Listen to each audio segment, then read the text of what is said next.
Bismillahirrahmanirrahim. Alhamdulillahi rabbil alamin. Wassalatu wassalamu ala Rasulillah wa ala alihi wa sahbihi ajma'in. Allahumma salli wa sallim ala habibina wa syafi'ina wa zukhrina wa maulana Muhammadin sallallahu alaihi wa alihi wasallam li ridha'illahi ta'ala. Al-Fatiha. A'udzu billahi minasy syaithanir rajim. Bismillahirrahmanirrahim. Alhamdulillahi rabbil alamin. Ar-Rahmanir Rahim. Maliki yaumiddin. إياك نعبد وإياك نستعين اهدنا الصراط المستقيم صراط الذين أنعمت عليهم غير المغضوب عليهم ولا الضالين. بسم الله الرحمن الرحيم. الحمد لله رب العالمين والصلاة والسلام على رسول الله وعلى آله وصحبه أجمعين. سبحانك لا علم لنا إلا ما علمتنا إنك أنت العليم الحكيم. اللهم افتح علينا حكمتك وانشر علينا من خزائن رحمتك يا أرحم الراحمين. ربنا زدنا علما وفهما يا كاشف المشكلات اكشف الحجب عن وجوه هذه المعاني حتى نطلع على خفيات هذه المسائل واحفظنا من الخطأ والضلال فأنت موفق كل أمر وأنت علام الغيوب برحمتك يا أرحم الراحمين. وهب لنا يا وهاب علما وحكمة ولرزق يا رزاق كلنا مسهلا وبالخير يا فتاح فافتح لنا يا الله بالهدى بالعلم كلنا يا عليم فضلا. اللهم علمنا ما جهلنا وذكرنا ما نسينا. اللهم اجعل أعمالنا خالصة لوجهك الكريم. وصلى الله على سيدنا محمد وعلى آله وصحبه وبارك وسلم والحمد لله رب العالمين. بسم الله. أما بعد. السلام عليكم ورحمة الله وبركاته. Hadirin hadirat rahimakumullah. Apa khabar semua? Diharapkan sihat walafiat. Kaki-kaki semua sihat insya-Allah. Sihat zahirnya, batinnya, rohaninya, jasmaninya insya-Allah. Setelah hampir 2 bulan kita berjumpa di hari ini dengan taufik Allah, mudah-mudahan insya-Allah marilah sama-sama kita meneruskan kembali majlis ilmu kita, kuliah duha kita pada hari ini pada muka surat berapa? Satu. Jawi berapa? 75. Jawi 23. 73. Masya-Allah tabarakallah. Percayakan kita. Baik. Tak payah fikir ke kaki tu, fikir ke kita. Sikit dia sikit. Tak ada masalah. Bismillahirrahmanirrahim. Qala Syekhul Musannif rahimahullah ta'ala. Wa nafa'ana bi 'ulumihi fid dharain amin.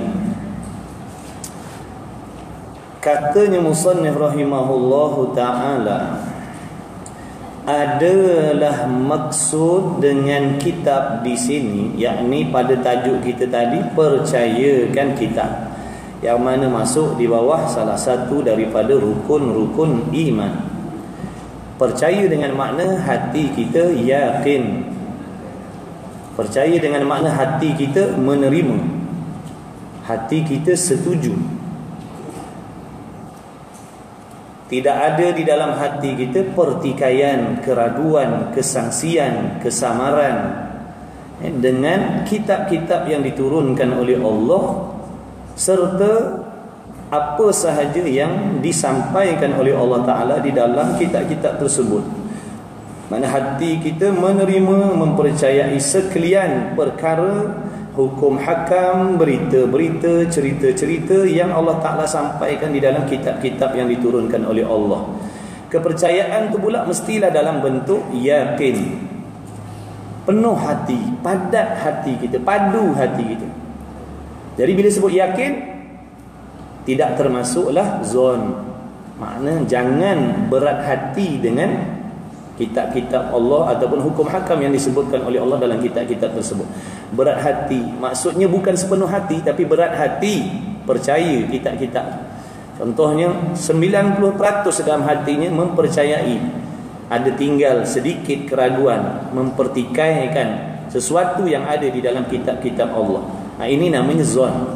Itu bukan yakin. Yakin ni padat, padu, penuh hati kita. Kemudian yakin tu pula, keyakinan tu pula mesti jazam, putus. Kalau yakin tapi tak jazam, masih lagi tidak dipanggil beriman. Yakin satu, yang kedua jazam, putus, muktamad.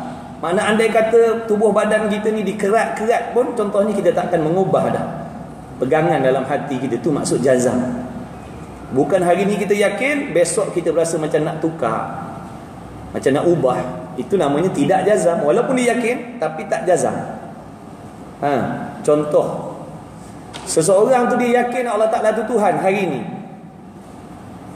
tapi dalam hati dia tertunggu-tunggu, boleh jadi nanti akan datang, boleh jadi dia akan mengubah pegangan yang lain. Itu namanya tidak jazam. Walaupun dia yakin, sekarang dia yakin Allah Tuhan, tapi tidak jazam, maka tidak lagi tak beriman. Dia kena jazam. Hari ni dia yakin, jazam serta yakin serta jazam sampai bila-bila. Itu baru dipanggil beriman. Begitulah juga beriman dengan kitab-kitab Allah.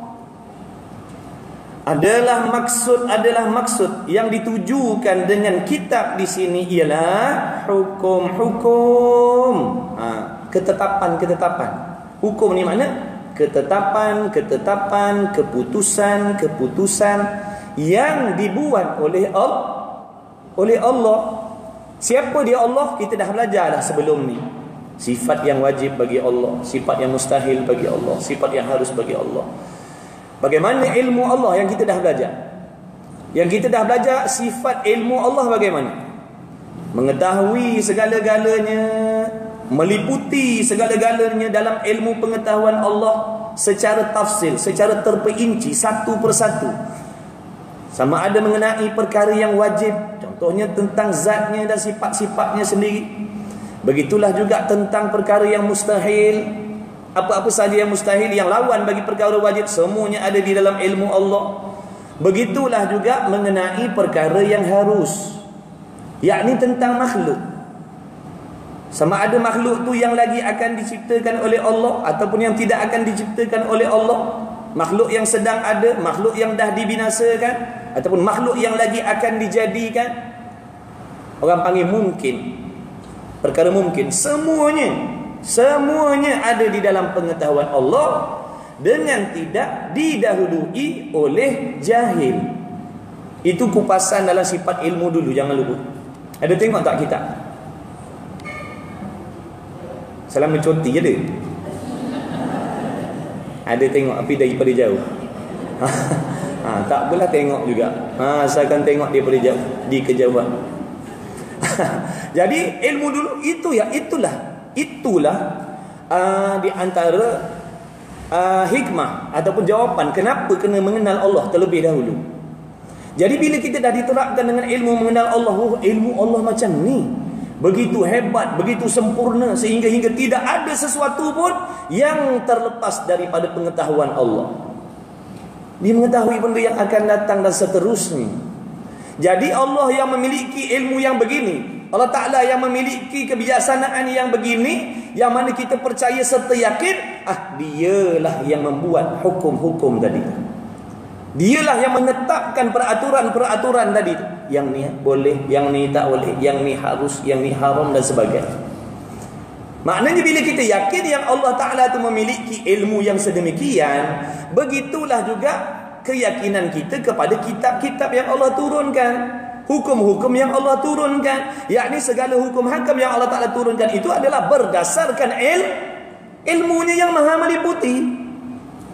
Persoalannya, bagaimana pula dengan ilmu kita? Kita juga memiliki ilmu, tapi ilmu kita sangat dhaif. Ilmu kita bersifat baharu. Tak semua benda yang kita tahu, tak semua benda yang kita pandai, tak semua benda yang kita faham. Perkara yang lagi akan datang, lebih-lebih lagi kita tak tahu. Benda yang dah berlalu, banyak dah kita tak ingat. Betul? Benda yang pernah kita hafal, dah tak boleh hafal dah sekarang. Benda yang kita nak lupakan, tak boleh nak lupakan. Contohnya kenangan-kenangan kita dulu-dulu yang buruk-buruk, kita cuba nak padam daripada sejarah. Dia datang juga, teringat juga. Inilah kelemahan kita. Adakah kita manusia yang sebegini, ilmunya sebegini, layak untuk nak mempertikaikan hukum-hukum yang Allah Ta'ala tadi tu, yang mana kita dah kenal? Dia memiliki ilmu yang sangat-sangat hebat. Maha sempurna. Jadi daripada keyakinan itulah yang akan diserapkan, akan memberi kesan pada tindak tanduk dan tingkah laku dan hati seseorang yang dah mengenal Allah, sehingga dia takut nak mempertikaikan hukum hakam Allah, kerana dia dah kenal, dia yakin makna apa sahaja yang Allah suruh semuanya bertepatan dengan pengetahuan Allah yang menjadikan alam. Dia yang maha mengetahui tentang alam. Dia yang menjadikan manusia. Dialah yang mengetahui apa kelemahan dan apa kelebihan, apa yang memberi manfaat pada manusia, bahkan alam ini, dan apa pula yang akan mendatangkan mudarat, kerana dia pencipta. Sebab tu Allah Ta'ala siapkan buku undang-undang itu. Sebab tu Allah Ta'ala siapkan peraturan-peraturan itu. Peraturan-peraturan hukum-hukum yang Allah buat tu kerana bertepatan dengan apa yang dia tahu tentang makhluk yang dia dah diciptakan. Sebab tu kita kena yakin Allah tidak akan menyuruh sesuatu melainkan Allah Ta'ala nak memberikan kepada kita manfaatnya dunia dan akhirat, dan Allah nak menyelamatkan kita daripada mudarat. Begitulah juga apabila Allah Ta'ala melarang tentang sesuatu, kita mesti yakin Allah Ta'ala, apa yang Allah Ta'ala larang itu ialah dengan sebab Allah nak menyelamatkan kita daripada mudarat, dan Allah nak bagi kepada kita manfaat kerana dia pencipta. Sebab tu katanya musannif di sini adalah maksud percayakan kitab di sini. Yang dimaksudkan percayakan kitab di sini ialah percayakan dengan hukum-hukum dan ajaran, bukan semata-mata mempercayai. Aku yakin, aku percaya bahasanya Taurat, Zabur, Injil, Quran itu adalah daripada Allah. Sekadar itu, setahap itu saja. Tidak sampai ke dalamnya, tidak sampai kepada isi kandungnya. Maka kalau seandainya begitu, belum lagi termasuk dalam kata orang yang beriman dengan kitab ke, tak masuk lagi. Kalau setakat aku yakin Quran daripada Allah, tu saja, tak masuk lagi. Yang dimaksudkan dengan orang yang percaya dengan kitab, contohnya Al-Quran, adalah orang yang meyakini Al-Quran itu daripada Allah, wahyu daripada Allah kepada Rasulullah SAW, dan mempercayai, menerima, percaya, setuju, menjunjung, membesarkan dan merendahkan diri dia. Dengan makna dia terima segala hukum hakam, undang-undang, pelajaran, nasihat, berita, cerita yang terkandung di dalam Al-Quran tanpa mempertikai dan mempersoalkan. Ini baru masuk dalam kata orang yang percayakan kitab. Jadi seandainya orang ni, makna seandainya seseorang itu tidak sampai sedemikian, dia hanya mempercayai Al-Quran itu daripada Allah, cukup setakat itu saja, bahkan dalam hatinya tidak berapa menerima, tidak berapa percaya, mempertikaikan. Ada tempat-tempat dalam Quran dipertikaikan hukum hakam Allah, dikatanya tak logik, dikatanya tak sesuai dan sebagainya. Hakikatnya orang ini tidak beriman dengan kitab-kitab Allah, dan dengan sendiri dia tidak beriman dengan Rasulullah, dengan sendiri dia tak beriman dengan Allah. Sebab tu dalam bab rukun iman ni, tolak satu, pertikaikan satu daripada 6, samalah dengan mempertikaikan semuanya. Jadi sebab tu kena hati-hati. Jangan kita aku percaya pada Allah, aku percaya pada Rasul, cuma aku ragu dengan kitabnya. Tak. Kerana kitab tu datang daripada Allah, tukang sampainya Rasulullah. Dalam kitab tu pula ada menyebutkan tentang malaikat dan sebagainya, tentang hari kiamat dan sebagainya. Itu yang disuruh belajar tu, tuan-tuan, supaya kita faham dengan rukun iman tu, bukan sekadar disuruh menghafal. Kalau menghafal, sesiapa boleh hafal. Sebab tu yang terlebih baik menghafal apa yang kita faham. Kalau setakat menghafal dengan tidak memahami, itulah nanti perkataannya lain, tapi tindak tanduknya lah. Sebab dia hanya sekadar menghafal, dia tak tahu apa yang dia buat tu bertanggah dengan maksud apa yang dia hafal. Sebab dia tak tahu maksud. Yang nak mengaji ni sungguh tahu maksud. Apa maksud percayakan kitab-kitab? Inilah maksud dia, yakni mempercayai hukum-hukum, makna undang-undang, pantang larang, tata cara, peraturan-peraturan yang Allah Ta'ala dah siapkan dalam kitab-kitab, dan mempercayai ajaran-ajaran, makna apa yang Allah suruh percaya, Allah suruh semayang begini, kena yakin, kena percaya. Allah suruh puasa begitu, kena percaya, kena terima. Allah suruh menunaikan zakat, kena percaya, kena terima. Allah suruh bernikah kahwin dengan cara begini, kena percaya, kena terima. Allah Ta'ala suruh apa lagi? Berniaga begini, jangan amalkan riba, percaya sungguh-sungguh. Dan begitulah dalam bab jinayahnya, dalam bab munakahatnya dan sebagainya. Apa saja yang Allah suruh dalam Quran tu makna hati kita mesti wajib percaya. Jangan pertikai. Satu huruf Quran pun jangan dipertikaikan. Walaupun satu huruf Quran bila dipertikaikan hukumnya kufur. Mempertikaikan satu huruf daripada Al-Quran, mempertikaikan huruf saja tuan-tuan, belum mempertikaikan hukum. Kita nak buang, kita kata ni waw ni macam tak sesuai lah, buang satu. Macam tak sesuai lah waw ada kat sini, kita buang. Kita kata tak elok ni, waw ni tak kena di sini, kita buang. Rosak akidah tuan-tuan, kerana membuang huruf tu dah mengubah maknanya. Apatah lagi mengubah hukumnya, apatah lagi membuang hukumnya. Kemudian nasihat-nasihat yang ada di dalam kitab-kitab tersebut, kisah-kisah makna cerita-cerita dalam Quran. Walaupun cerita-cerita dalam Quran ni cerita yang tak tercakup di ilmu kita, di akal kita, di hukum adat, menyalahi hukum adat. Sebab tu awal-awal Al-Quran tu Allah Ta'ala dah mengingatkan supaya kita yakin untuk persiapan dan persediaan ayat-ayat Quran yang seterusnya akan menceritakan banyak perkara yang ajib-ajib, yang hebat-hebat, yang tak terjangkau di akal fikiran manusia. Zalikal kitabul la raiba fihi. Dalam kitab ni, dalam kitab, demikian kitab Al-Quran itu la raiba, tidak ada sebarang jenis keraguan, pertikaian, kesangsian, kesamaran. Tak ada la raiba fihi, tak ada kesamaran dalam Quran. Awal ayat lagi, awal surah lagi Allah dah ingatkan supaya nanti apabila kita duk baca kitab, kita duk mengaji kitab, kita duk belajar tafsir, macam-macam hukum yang hebat-hebat kita akan jumpa. Maknanya jangan pertikaikan. Contohnya peristiwa Isra, jangan pertikaikan, kerana tidak ada pertikaian pada cerita itu. Memang sungguh, memang benar. La raiba, tidak ada keraguan dan kesamaran padanya. Apa saja hukum hakam yang diceritakan dalam Quran, la raiba fihi. Tentang muamalat, tentang munakahat, tentang apa lagi, macam-macam dalam tu. Makna berita, cerita, suruhan, larangan, tegahan, nasihat, la raiba, tidak ada tak ada keraguan. Maha suci kitab Allah daripada sebarang keraguan. Yang keraguan itu, yang timbul keraguan itu adalah terbit dari dalam hati manusia. Adapun hakikat Al-Quran, ayat-ayat Allah, tak ada sebarang keraguan. Yang meragui Quran tu manusia. Sebab tu bagi orang yang ingat pada ayat tu la raiba fi, walaupun cerita Nabi naik ke langit, Isra, Mi'raj contohnya, tak ada keraguan, cerita ni memang benar. Sebab awal lagi Allah dah bagi tahu. Awal lagi Allah dah bagi tahu la raiba fi. Suruh nikah begitu, suruh potong tangan orang mencuri, suruh sebat orang berzina, suruh rejam orang berzina contoh. La raiba fi. Tak ada keraguan dan kesamaran, memang sungguh. Kemudian dan lain-lain yang mengandungi berbagai-bagai hikmah, rahsia-rahsia yang diturunkan oleh Allah Subhanahu wa ta'ala kepada rasul-rasulnya.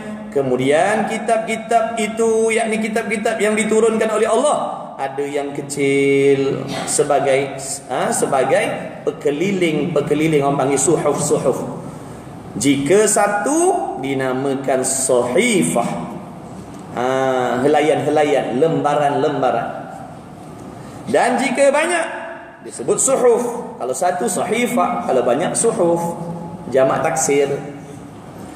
Setengah qaul ulama mengatakan ada 100 suhuf, manakala setengah yang lain daripada ulama tadi mengatakan ada 110 suhuf, iaitu jumlah suhuf tadi 10 suhuf diturunkan kepada Sayyidina Adam alaihi salatu wassalam. Jadi dalam suhuf-suhuf tadi, dalam lembaran-lembaran tadi tu adalah ayat-ayat, adalah hukum-hukum, adalah nasihat-nasihat daripada Allah.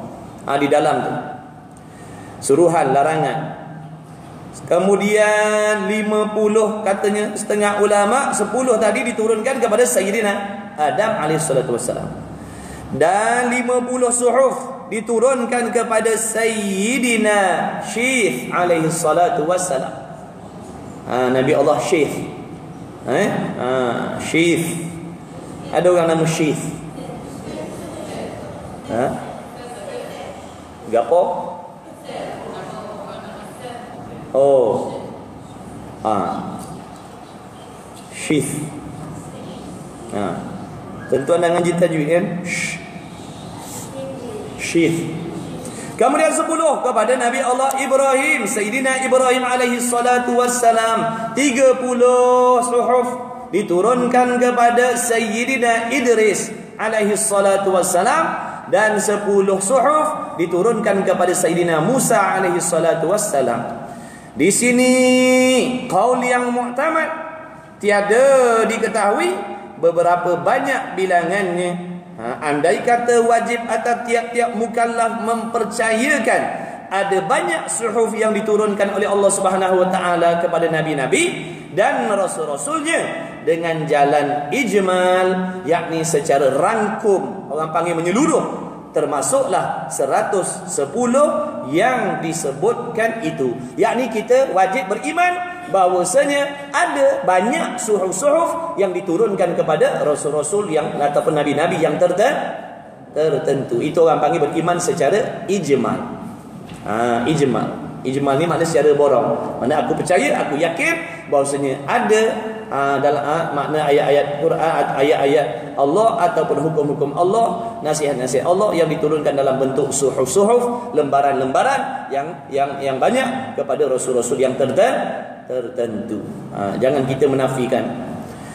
Adapun kitab yang besar kekal disebut kitab juga, maka wajib atas tiap-tiap mukallaf. Di sini wajib pada syarat.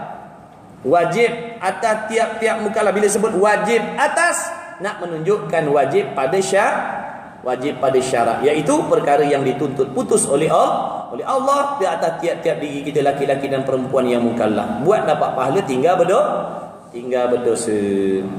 Jadi wajib atas tiap-tiap mukallaf mengetahui dan percaya. Wajib kena tahu. Dengan makna kena belajarlah, usaha untuk tahu. Usaha untuk tahu kena belajar. Kalau duduk rumah, duduk monggok kat rumah, mustahil tahu. Tahu cerita Korea, tahu cerita Filipin, Rome, Angelo, dia tahu. Dan percayakan dengan tafsir. Dah duduk rumah, itulah yang dia tahu. Tahu Rome dah kahwin dengan ni belum? Dengan Emma dah kahwin belum? Kemudian tengok tu, pantang cerita sikit Filipin, menyampuk zaman. Dan percayakan dengan tafsir, makna satu persatu, iaitu ada 4 jenis kitab. Mana dia? Yang pertama kitab Taurah, diturunkan yakni oleh Allah kepada Sayyidina Musa alaihi salatu wassalam dengan bahasa Qibti. Bukan bahasa Arab. Bukan bahasa Arab. Sebab itulah kita kalau belajar dalam bab kalam, sifat kalam Allah dulu, makna sifat kalam Allah, sifat penutur Allah maha suci daripada bahasa. Allah Ta'ala tidak ada apa-apa bahasa. Jangan dikatakan Allah itu berbahasa Arab, berbahasa Qibti, Ibrani, bukan. Yang berbahasa berbeza tadi adalah rasul-rasul yang diturunkan tu kitab. Kalau andai kata fardu takdir Allah Ta'ala menurunkan rasul yang berbangsa Melayu, maka kitab tu akan diterjemahkan, disampaikan kepada umat dalam bentuk bahasa Melayu. Tapi sayang, rasul Melayu tu bohong aja. Ada lagi ke? Dah letak jawatan dah. Dah cabut dah. Mudah-mudahan dah taubat. Dan pengikut-pengikut dia pun mudah-mudahan bertaubat.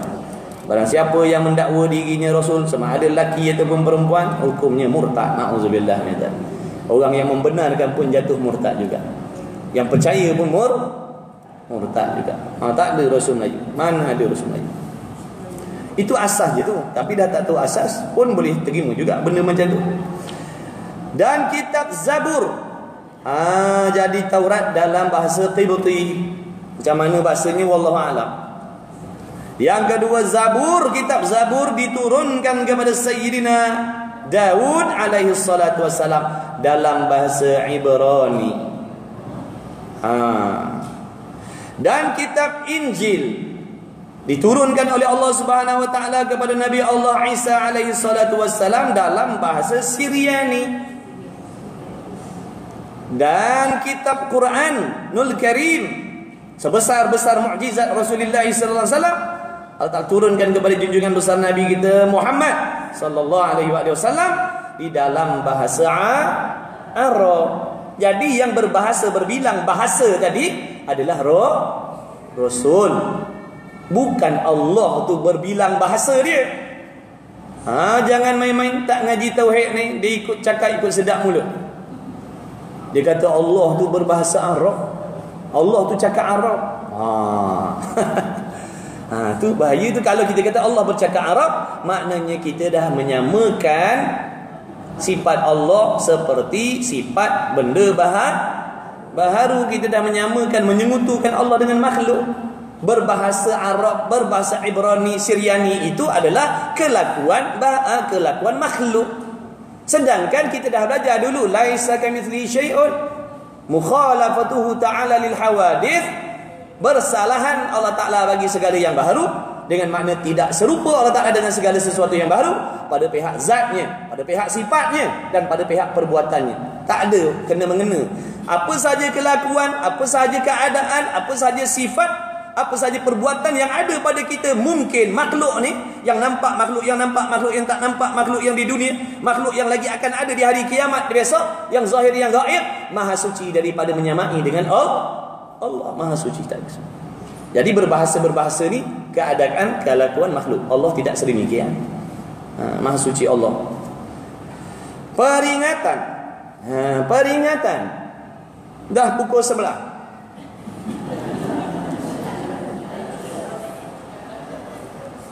Yang pertama katanya kitab Zabur sekalipun besar tetapi mengandungi hukum-hukum. Hukum-hukum makna keputusan-keputusan, ketetapan-ketetapan. Bila sebut hukum mesti ada hakim.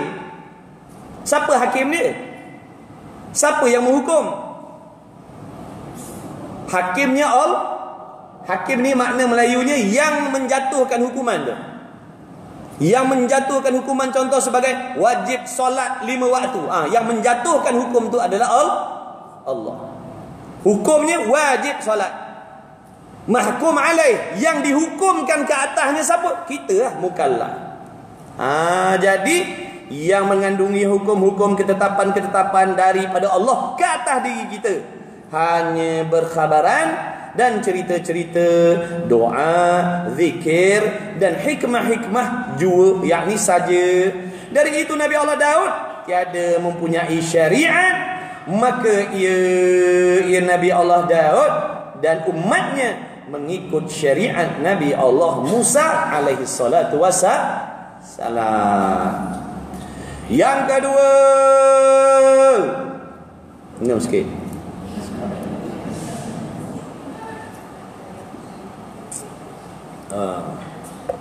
Nyepuk minum. Tuan-tuan dia makan gula-gula sambil nyap mulut lagu. Kita perhati je. Letak lalu 3 butir kat meja ni. Jadi kitab-kitab mana tadi nampak dah hilang. Segala kitab-kitab yang dahulu itu semuanya telah dimansukhkan, yakni dibatalkan hukum hakamnya dengan Al-Quran, yakni dengan datangnya Al-Quran. Wajib kita beriman, wajib percaya. Kita sebagai muslimin, umat Muhammad SAW, wajib kita yakin dan percaya apabila datangnya Quran, maka ternasakhlah, terbatallah segala hukum hakam dan syariat yang ada di dalam kitab-kitab yang Maknanya kalau orang tu benar-benar beriman dengan kitab Taurat, beriman dengan Zabur, beriman dengan Injil, mereka akan mengikut Al-Quran, sebab Allah suruh beriman dengan Rasul yang lagi akan datang. Ni masalahnya mereka tak nak. Mereka tak nak terima yang Muhammad tu sallallahu alaihi wasallam tu Rasul yang dia tak nak. Walaupun dia dah maklum benda tu di dalam kitab-kitab mereka, dah disebutkan lagi akan lahir nanti akhir zaman Nabi dan Rasul sekian-sekian, faham dah, tahu dah, reti dah, tapi sayangnya mereka tidak percaya. Tak percaya. Sebab tu orang Yahudi Nasrani itu jadi kafir sebab tak percaya kepada Muhammad SAW. Bukan sebab tak percaya pada Allah, dia percaya pada Allah, tapi dia tak percaya kepada Muhammad. Sedangkan dia dah kenal Muhammad, dia dah tahu Muhammad, dia dah faham tentang Muhammad. Di sinilah menunjukkan kalau sekadar tahu, sekadar faham, tetapi tidak percaya, tidak tahu Quran, faham Quran, tahu cerita-cerita dalam Quran. Kalau ambil peperiksaan contohnya, lulus semuanya ujian tentang Quran daripada juzuk 1 sampailah terakhir, buat dia punya ujian dia, lulus semua sebab dia tahu, dia faham, dia dengar banyak kali. Tapi tidak dipanggil beriman walaupun fahamnya sampai sedemikian apabila hatinya tidak walaupun faham. Sebab tu faham lain, percayalah. Yang beriman tadi faham serta percaya. Kalau setakat faham tapi tidak percaya, tidak terima, maknanya belum beriman lagi. Samalah macam orang Yahudi Nasrani itu. Faham tentang Muhammad tapi tak nak terima Muhammad. Dia tak setuju Muhammad itu Rasul. Kemudian katanya musannif lagi, kitab-kitab itu kalamullah. Kalamullah. Maksud kalamullah di sini apa? Cepat. Cepat 3 saat habis sekarang. 1. Ulang kaji ni. 2. Habis dah masih. Kalam dengan mana? Kalam kalam ada berapa jenis? Ni dah naik tingkatan ni. Tak apalah, ulang kaji lah. Tuan-tuan ingat, terlupa, bukan tak tahu. Terlupa tu kan dah lama tak jumpa, 2 bulan. Ni pun muncul ada minggu ke-5 tahu. Kalau tak ada minggu ke-5, kita jumpa bulan 1 lagi. Pun nasib ada driver tu, kawan saya. Sentiasa bilang, Wan pukul 2 pagi aja. Alhamdulillah, on Ustaz. Apa dah hal kata dia? Alhamdulillah, muncul ada kawan jadi dah gitu. Kalau tak, kita datang seorang. Ni expire. Kalam ada 4 makna kan? Yang pertama kalam ismi. Yang kedua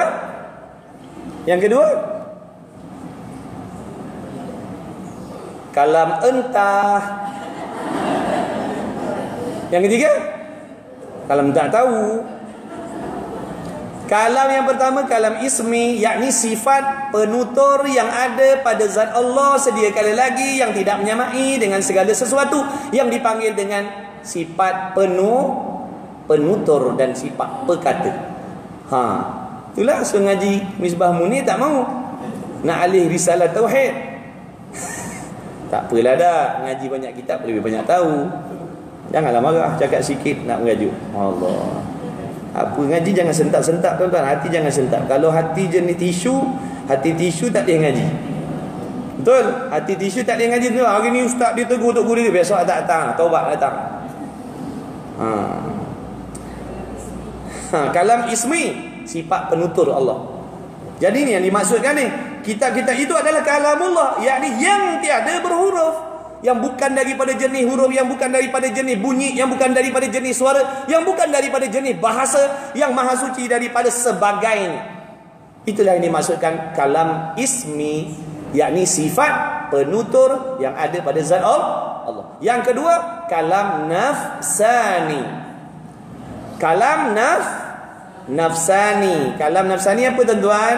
Mudah-mudah kita kata begini, kalam nafsani ialah kehendak Allah nak menyuruh, kehendak Allah nak melarang, kehendak Allah nak menceritakan tentang sesuatu yang dah ada pada zat Allah sedia kala lagi tu.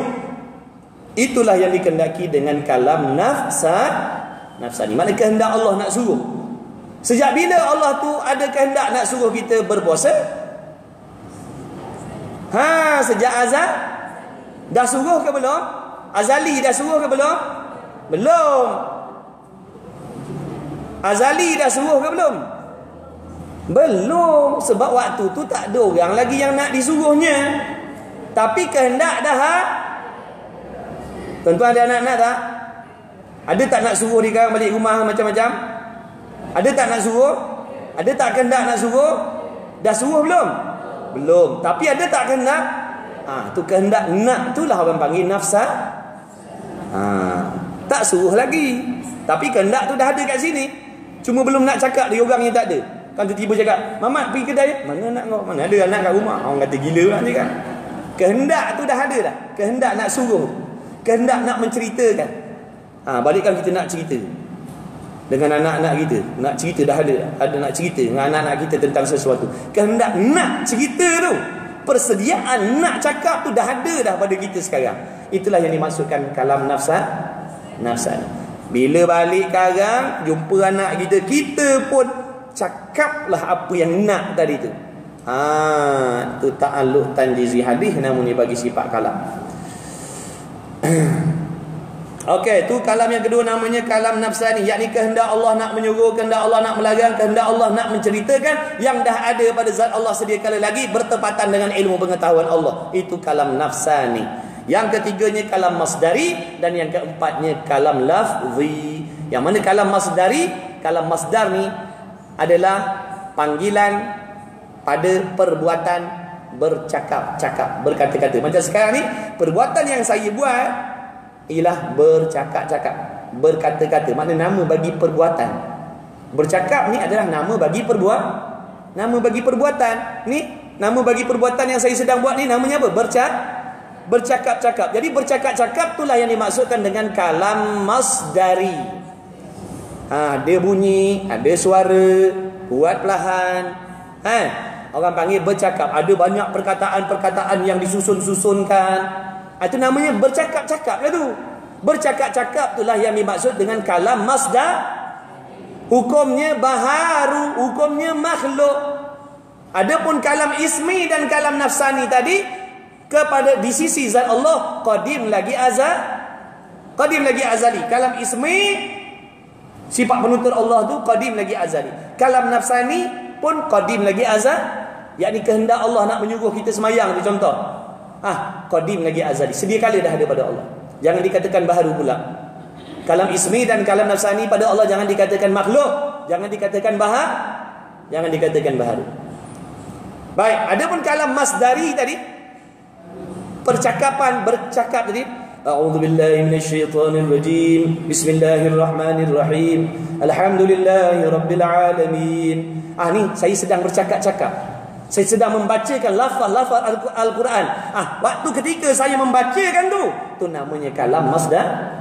Kalam masdari. Tuan-tuan membaca tu, duk bertaranum macam-macam tu. Tu namanya kalam masdari. Orang panggil bercakap-cakap, membaca-bacakan. Kalam masdari nama dia. Hukumnya makhluk baharu.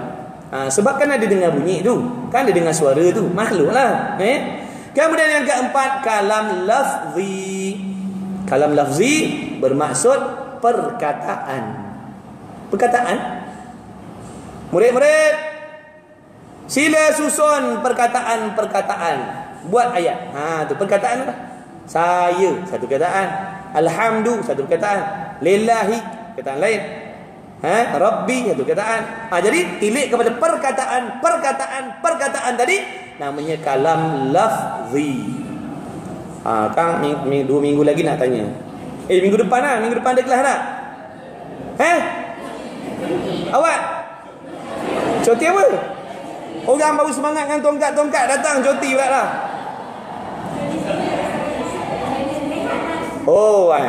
Alhamdulillah. Kita baru semangat. Tak nak ponteng lepas ni. Dah bagi cuti dah. Kena buat semangat lain dah. Tak apa insya-Allah masih bagi cuti. Mudah-mudahan datang lagi satu tu tongkat dah tak ada dah. Kemudian tu di 4. Okey, ingat. Maka tadi dia kata kitab-kitab itu kalamullah yang tiada berhuruf dan tiada dan bersuara, yang diturunkan dari Lauh Mahfuz kepada suatu tempat yang bernama Baitul Izzah, ataupun Baitul Izzah. Itu semua makhluk Allah yang ada di atas langit sana, di alam malakut sana. Makhluk-makhluk Allah yang agung-agung, yang mulia-mulia kat sana.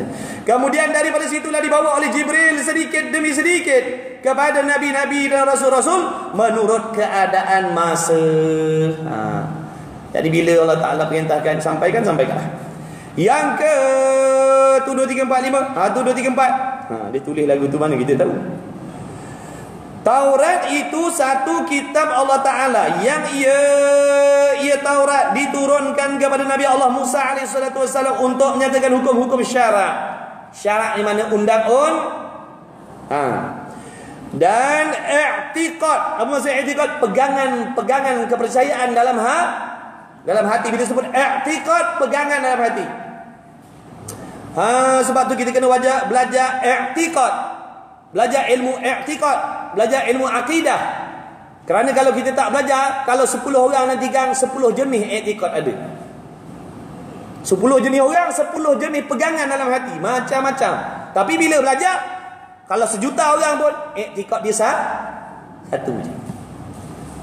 Orang mazhab Syafi'i, orang mazhab Hanafi, orang mazhab Hambali, Maliki, i'tiqad dia satu je.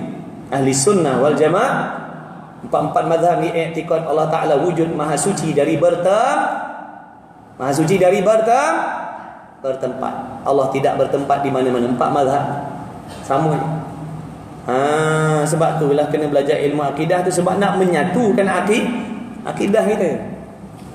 Ni dah belajar. Pelik-pelik. Tak nak bermazhab. Habis dah. Walaupun dia Syafi'i, mazhabnya Ahli Sunnah. Walaupun dia Maliki, mazhabnya Ahli Sunnah. Walaupun dia Hanafi, Ambali, mazhabnya Ahli Sunnah juga. Ikutannya Abu Hasan Asy'ari atau Abu Mansur Maturidiyah. Cuma yang berbeza dalam bab syariat, dalam bab ibadat. Syafi'i kata ambil wuduk begini, Maliki kata ambil wuduk begitu. Tu dari segi lain, mazhabnya lain, tapi akidahnya sama. Ni dah. Mazhab pun tidak, akidah pun tidak. Ghalibnya orang yang menolak 4 mazhab ni, ghalibnya dia bukan ahli dia ahli punnah. Dia ahli punnah. Bukan ahli sunnah, ahli punnah. Syafi'i pun tak betul, Maliki pun tak betul, Hambali pun tak betul. Semua tak betul. 4 mazhab tak betul. Yang betulnya dia seorang ni. Ghalibnya yang tak ada bermazhab ni, ghalibnya dia bukan ahli sunnah. Sebab tu dia tolak sifat 20. Ghalibnya geng-geng tu, dia tolak sifat 20. Nampak? Automatik dia bukan ahli sunnah. Kalau dia ahli sunnah, dia akan terima sifat 20 ni. Dia akan beriktikad seperti mana kita iktikad. Wajib belajar sifat 20, bukan harus belajar. Bukan sunat belajar. Apatah lagi haram belajar sifat 20. Di sisi kita wajib. Ijma' ulama mengatakan, ijma' ulama kan, sebab sifat 20 ni datangnya dengan ijma'. Dia dah tolak ijma'. Dia tak pakai ijma', sebab tu dia tolak sifat 20. Nampak tu, jaga. Hati-hati. Nak dapat cari menantu, hati-hati. Punah ranah anak kita besok. Anak kita elok ahli sunnah, dapat tok laki Wahhabiyah. Jangan naik tuan-tuan, sian anak kita. Dia dah tentu kena ikut tok laki dia. Kan lah jawab. Orang tanya kan. Tak jawab kan. Hati-hati. Nak cari anak menantu, pastikan kita tak nak. Sebab benda tu merosakkan agama tuan-tuan. Naya anak kita amanah Allah, kena jaga tu. Pastikan. Tengok. Tanyalah sedikit sikit. Jangan tanya gaji ribu. Gaji ribu gaji. Gaji 250 sebulan. Apa barang. Akidah ahli sunnah. Tak apa 2000, tak apa 250 pun mak cik terimalah. Contoh. Baik, sikit lagi. Pukul berapa berhenti ni? Minggu depan cuti. 45. 40. Setengah ya. Okey, setengah pun setengah dah. Ikutlah. Baik, kemudian katanya musannaf Sedikit demi sedikit habis. Yang keempat, Taurat itu satu kitab yang Allah Ta'ala yang ia turunkan kepada Nabi Allah Musa untuk menyatakan hukum syarak dan etikad yang sahih. Di dalamnya ia menceritakan tentang seorang Nabi Nabi disebut akan, makna perkara yang lagi akan datang, akan zahir daripada keturunan Nabi Allah Ismail, yaitu Ismail ialah Nabi Muhammad, yaitu Nabi yang lagi akan zahir daripada keturunan Nabi Allah Ismail itu ialah Nabi Muhammad sallallahu alaihi wasallam. Dalam kitab Taurat tu dah cerita lah. Taurat yang asli ni, yang ori, bukan yang sekarang ni. Sekarang tak boleh pakai, mengarut, fitnah aja dalam tu. Sebab tu tak boleh nak percaya tu. Taurat sekarang ni walaupun diterjemahkan dalam bahasa orang putih, bahasa Arab ke, bahasa Melayu ke, tak boleh. Kita Quran pun kita tak faham, nak baca Taurat pula dah. Kan tak? Bukan marah tu tak, nasihat. Kita Quran pun kita tak faham. Tuan-tuan, hati kita ni, dalam ni ada setan. Dalam ni ada setan. Nafsu. Benda dua ni, dia mudah melekat pada benda yang negatif. Dia dah memang macam tu, dah lumrah dia. Nak mengaji dengan tak nak, dia berat alik ni. Tak nak batu cuti minggu depan. Contoh, nak bagi faham no. Makna dalam ni dia memang cenderung kepada jenis benda-benda macam tu. Tiba-tiba kita baca pula kitab Bible. Taurat yang dah diubah kepada bahasa Melayu. Tengok dia punya jahat ni. Bersungguh dia nak suruh kita baca. Tujuan apa? Kalau dalam ramai-ramai 1,000 orang baca, boleh jadi ada 2-3 orang dah jadi ragu dalam dalam ramai-ramai baca.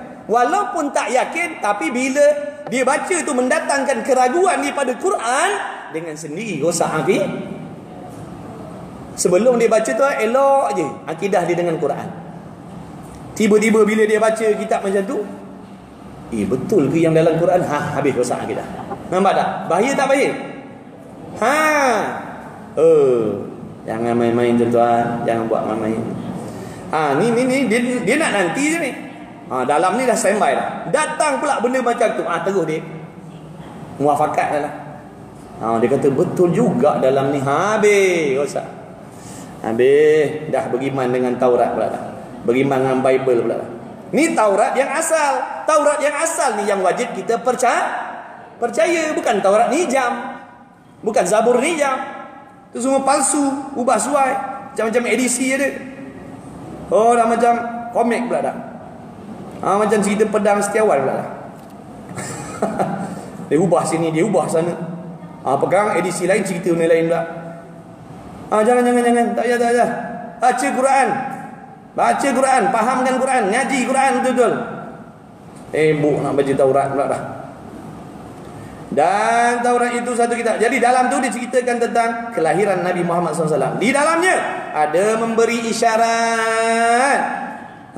Isyarat apa? Bahawa Nabi kita di dalam Taurat tadi ada memberi isyarat, mana ada menceritakan bahawa Nabi kita, yakni Nabi kita Muhammad SAW itu akan datang membawa syariat yang baharu, yakni undang-undang yang baharu.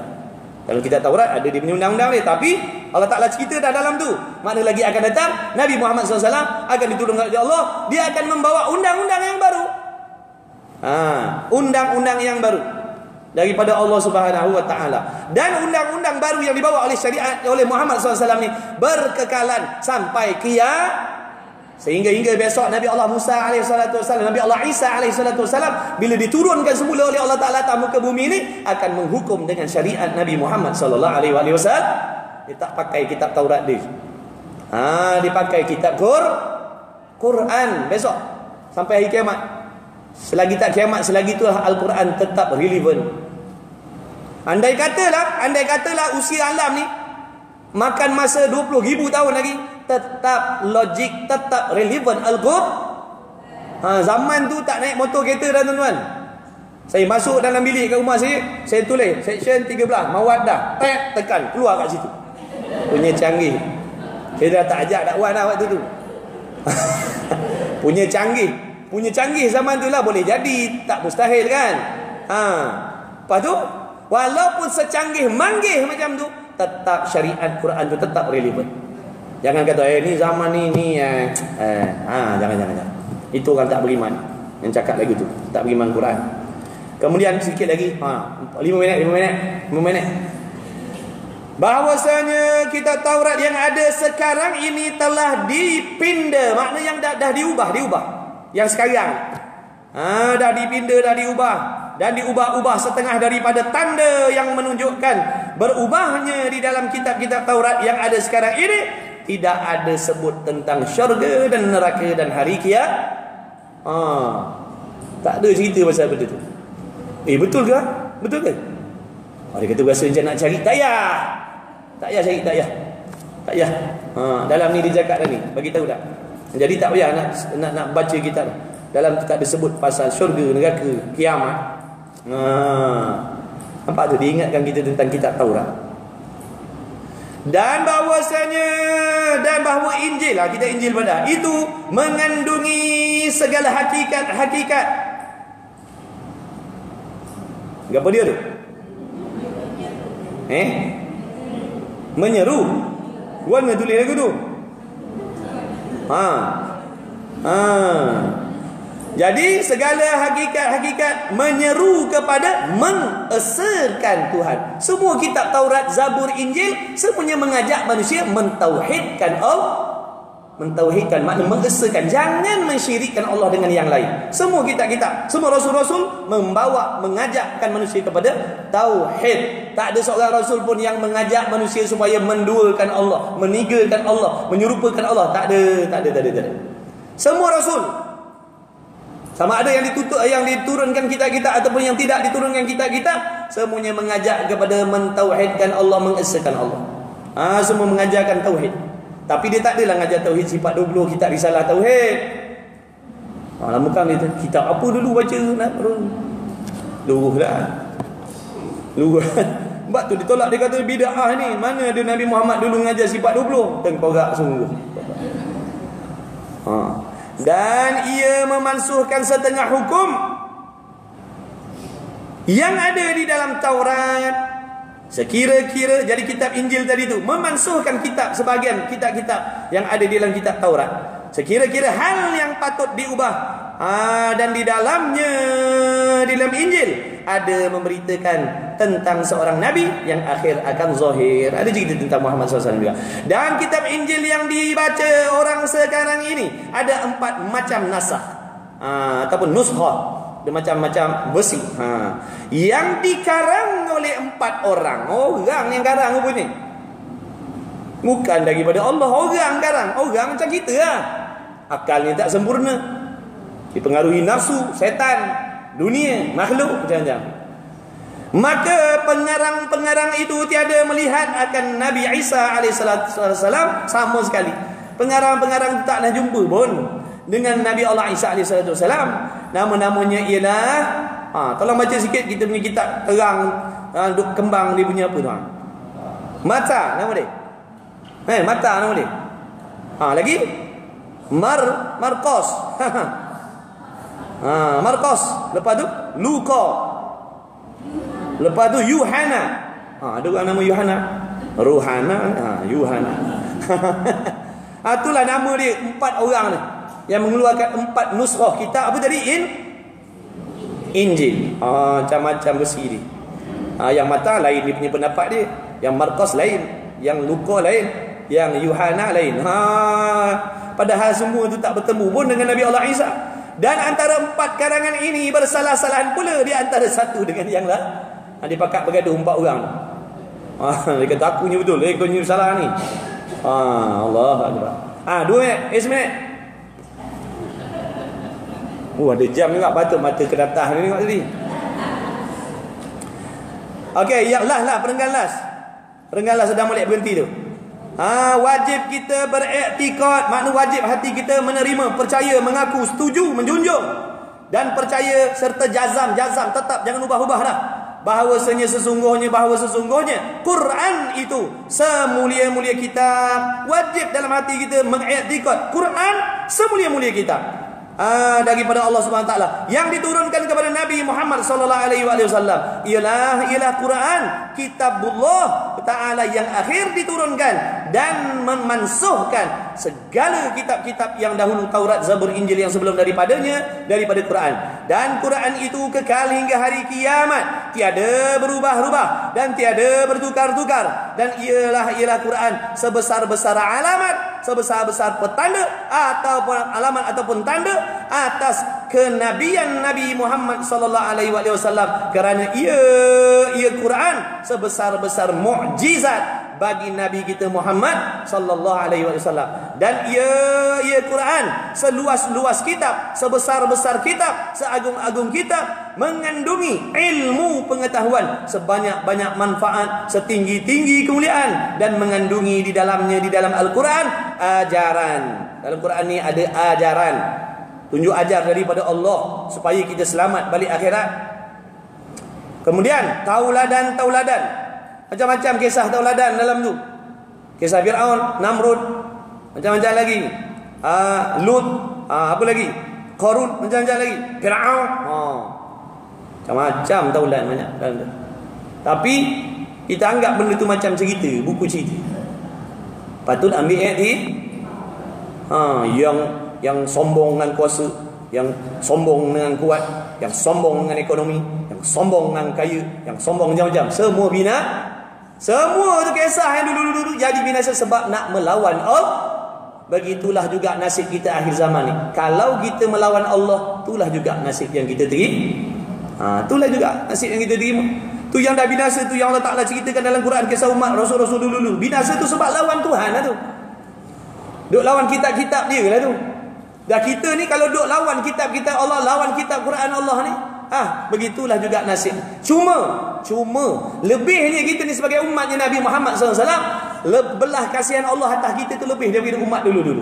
Dengan mana Allah Ta'ala bagi kita peluang, bagi ruang, walau buat dosa, walau buat maksiat, walau mempersendakan agama, walau macam-macam, Allah bagi tempoh, tangguh supaya bertaubat dan kembali kepada Allah. Tapi tak, kita menyalahgunakan lutuf Allah Ta'ala, yakni lemah lembut Allah tu kita salah gunakan. Makin Allah berlembut, makin kita naik tocang, makin kita melawan syariat Allah. Ini yang kita takut. Nanti Allah Ta'ala timpakan sekali, bala habis, makan tak habis lagi tu. Kalau Allah Ta'ala turunkan bala, pilih rumah orang-orang tu je tak apa. Ni tak, dengan kita-kita sekali hanya. Dia tak kira, mu semayang tak semayang. Bila turun bala Allah, bukan kita je, lembu pun jalan tak. Siang lembu tu duduk gaguk rumput, tiba-tiba dia kena, lemah dia. Kita apalah salah aku ni? Ni manusia punya hal lah ni.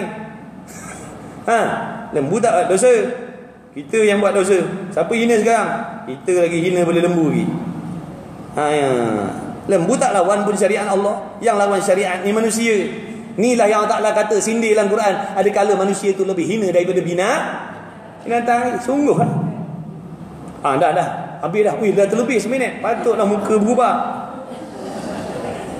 Dah janji nak berhenti, nak balik Melaka lah. Allahu Akbar. Sebanyak-banyak manfaat. Mana tadi? Kitab-kitab mengandungi ilmu pengetahuan.